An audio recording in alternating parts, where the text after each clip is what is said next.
इससे पहले जो मैं अपडेट आपको दे रही थी उसी से रिलेटेड ये अपडेट है। कुछ नेटवर्क के इशू की वजह से वॉइस क्लियर नहीं आ पाई, इसलिए उस अपडेट को कंटिन्यू करते हैं। तो मैं आपको ये बता रही थी कि अगर 2 अक्टूबर की बात करें, 2 अक्टूबर में जम्मू के सतवारी के मकवाल सेक्टर यानी फ्लाई मंडाल में पाकिस्तानी ड्रोन के ज़रिए हथियार भेजे गए थे और ये हथियार एक OGW द्वारा उस ड्रोन के ज़रिए से लिए जाने थे और ये हथियार जम्मू से कश्मीर जाने वाले थे। लेकिन सिक्योरिटी फोर्सेस अलर्ट थी, इसीलिए ड्रोन की गतिविधि को देखा गया और वो जो हथियारों बड़ा पैकेट था जो कि ड्रोन के ज़रिए, पाकिस्तानी ड्रोन के ज़रिए जम्मू में लाया गया था, उस ड्रोन को बल्कि OGW को मिलने की बजाय सिक्योरिटी फोर्सेस के हाथ में लग गया और वहाँ पर सिक्योरिटी फोर्सेस ने उस पैकेट को देखा जिसके अंदर से हथियार निकले थे। हालांकि वो OGW के मामले में और इस पाकिस्तानी ड्रोन के ज़रिए हथियार भेजने के मामले में जम्मू पुलिस को एक बड़ी कामयाबी हाथ लगी है। मैं आपको बता दूं कि जो OGW है जिसका नाम इरफान अहमद बट बताया जा रहा है, जो कि फारूक अहमद के पुत्र हैं,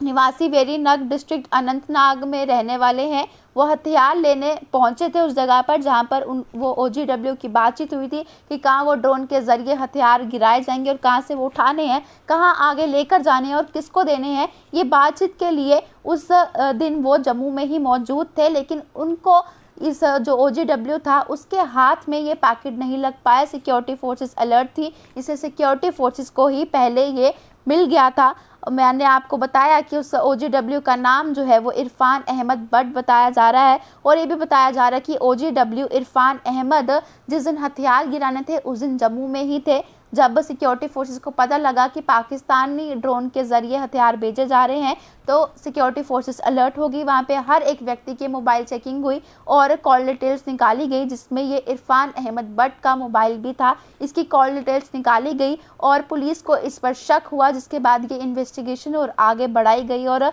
सिक्योरिटी फोर्सेस ने अब आज कश्मीर से इस व्यक्ति को जो OGW का काम कर रहा था आतंकवादियों के लिए, उसे गिरफ्तार कर लिया है और एक बड़ी कामयाबी मिली है, जिस वजह से सिक्योरिटी फोर्सेस उससे बातचीत करके, इन्वेस्टिगेशन करके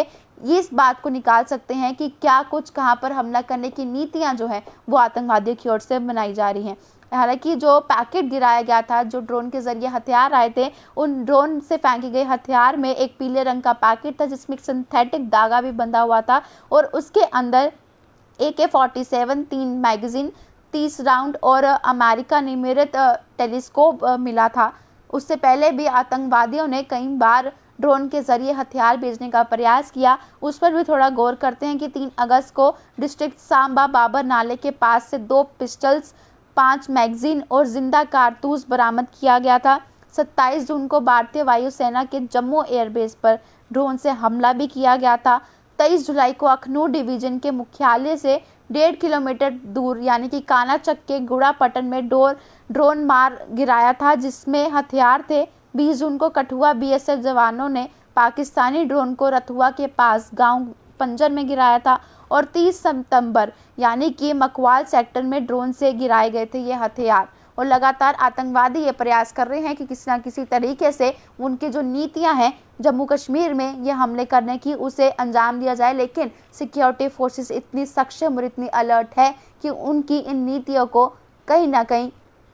कम करने के लिए अपना पूरा कंट्रीब्यूशन देती हुई नज़र आ रही हैं। हालांकि कश्मीर में कुछ सिविलियंस को टारगेट तो उनकी ओर से ज़रूर किया जा रहा है, लेकिन जो उनकी ओर से फेस्टिव सीज़न में बड़े हमले करने के फिराक में वो घूम रहे हैं, उस चीज़ को सिक्योरिटी फोर्सेस नाकाम करती नज़र आई है। या जो ड्रोन